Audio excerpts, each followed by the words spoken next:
Halo, Assalamualaikum warahmatullahi wabarakatuh. Izin memperkenalkan diri, nama saya Reina Bilfa Adila dari Fakultas Matematika dan Ilmu Pengetahuan Alam dari Prodi Matematika dengan nomor NPM 2217031085. Di sini saya akan menjelaskan tentang resume materi dari ospek hari pertama sampai hari terakhir. Jadi tolong disimak ya. Dah.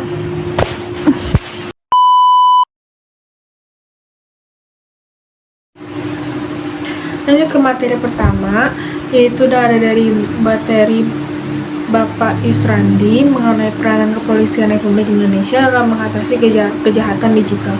Contoh pelanggaran hukum di dunia maya.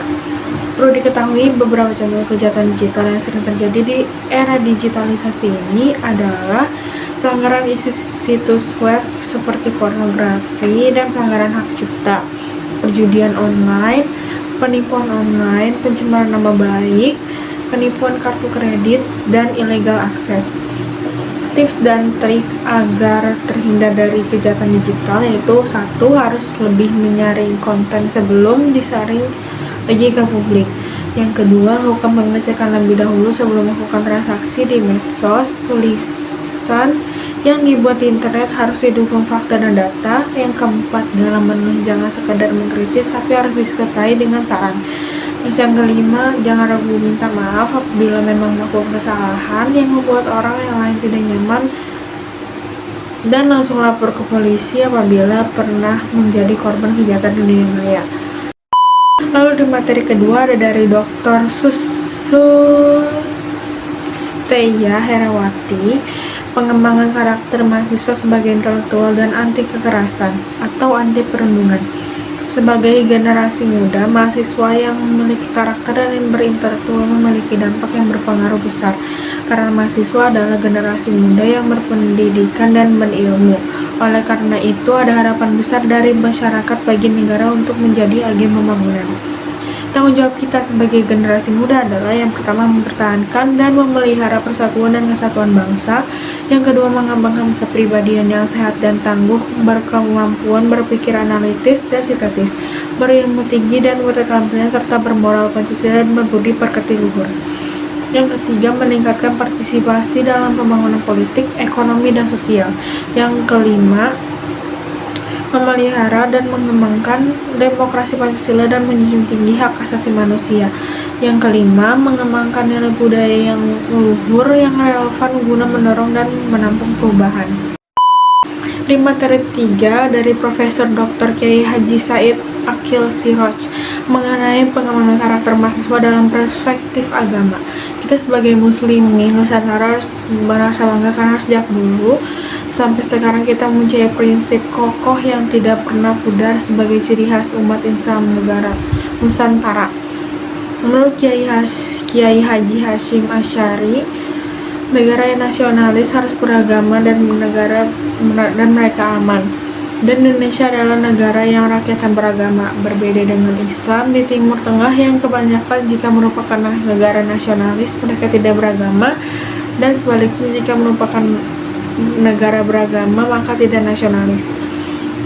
Oleh sebab itu, sudah sepatutnya kita bangga menjadi muslim Indonesia yang masyarakatnya memiliki karakter nasionalis dan religius dengan membangun budaya dan akhlak. Maka marilah kita bersama menjaga karakter Indonesia dan rapatkan barisan, jangan terbawa budaya dari luar karena budaya Indonesia lebih unggul.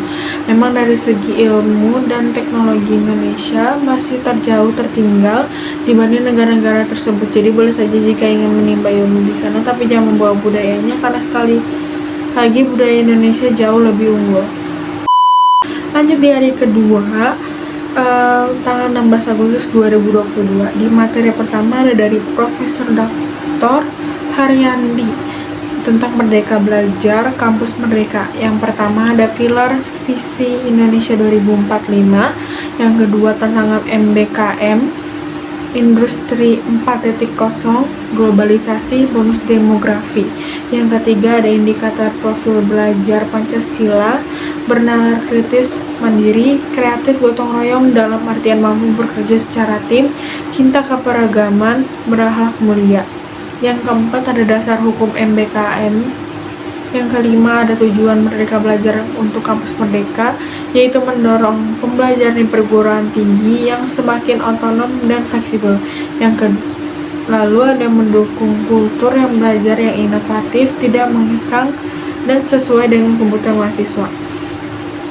Yang keenam, ada 8 program MBKM, yaitu pertukar belajar, praktik kerja, asistensi, mengajar di satuan pendidikan, penelitian riset, proyek kemanusiaan, kegiatan wirausaha, studi proyek independen, kuliah kerja nyata tematik.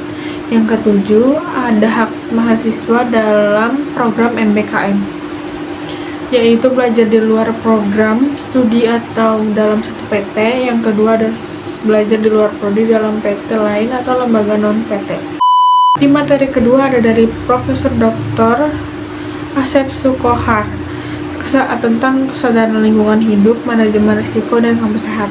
Lingkungan hidup adalah alam yang menjadi sumber pemenuhan kebutuhan hidup manusia seperti air, udara, makanan, dan lain-lain. Permasalahan pengelolaan lingkungan hidup dan menjaga kelestarian bumi. Yang keempat, program kampus sehat, upaya kampus sehat Unila, ada beberapa macam. Terus yang kelima, ada manajemen risiko.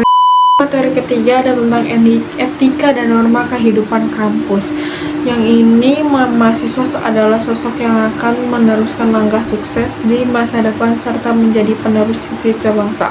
Oleh karena itu perlu adanya mahasiswa ideal. Yang menjadi mahasiswa ideal berarti mampu berpikir positif terhadap sesuatu yang dikerjakan dan mampu menyeimbangkan antara akademik, organisasi, dan tugas. Lanjut ke materi yang keempat, perguruan tinggi di era revolusi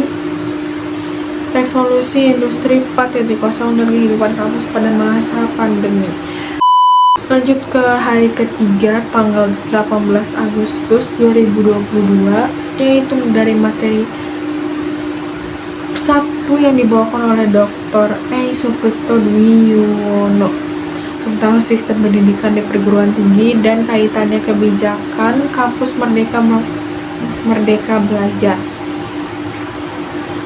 Jadi dalam kampus Merdeka Belajar terdapat 8 jenis pembelajaran di luar kampus, yaitu pertukaran mahasiswa, magang atau praktik kerja, studi proyek independen, penelitian dan riset, asistensi mengajar pada satuan pendidikan, proyek kemanusiaan, kegiatan kewirausahaan, dan membangun desa atau kuliah kerja nyata tematik. Dari materi 2 ada Dr. Eng Heri Satria tentang sistem perkuliahan administrasi akademik. Yang pertama ada pendidikan tinggi, ada pendidikan akademik, profesi dan vokasi, terus tahun akademik, ada semester ganjil, genap, dan antara semester pendek. Materi yang ketiga ada dari Bapak Dr. Muslim Ansori tentang tata kelola sarana dan prasarana keuangan FMIPA Universitas Lampung. Materi keempat dari Dr. Renatronius Marjunus tentang prestasi kemahasiswaan dan sistem administrasi kesiswaan. Lanjut di hari keempat, tanggal 19 Agustus 2022 di PKKMB tingkat jurusan matematika. Yang pertama ada materi dari Bapak Dr. Ahmad Faisal tentang kurikulum dan sistem perkuliahan. Ada profil lulusan jurusan matematika. Yang kedua ada struktur kurikulum. Yang ketiga ada peer group dan mata kuliah. Yang keempat ada MBKM. Kedua ada tentang peraturan akademik Unila, ada tahun akademik, sistem registrasi, satuan kredit semester atau SKS, pembimbing akademik, beban SKS dan masa studi, sistem perkuliahan dan penilaian, sistem peraturan apabila terjadi pengulangan, perbaikan dan penghapusan mata kuliah, pilihan karya ilmiah untuk tugas akhir, peraturan cuti akademik dan khusus studi, ahli program, dan kecurangan sanksi akademik. Materi ketiga ada dari Bapak Eri Setiawan tentang pembimbing akademik dan bimbingan konseling. 4 dari Profesor Dr. La Zakaria tentang karakteristik sarjana matematika dan keperluan untuk mencapainya. Sekian dari saya. Wassalamualaikum warahmatullahi wabarakatuh.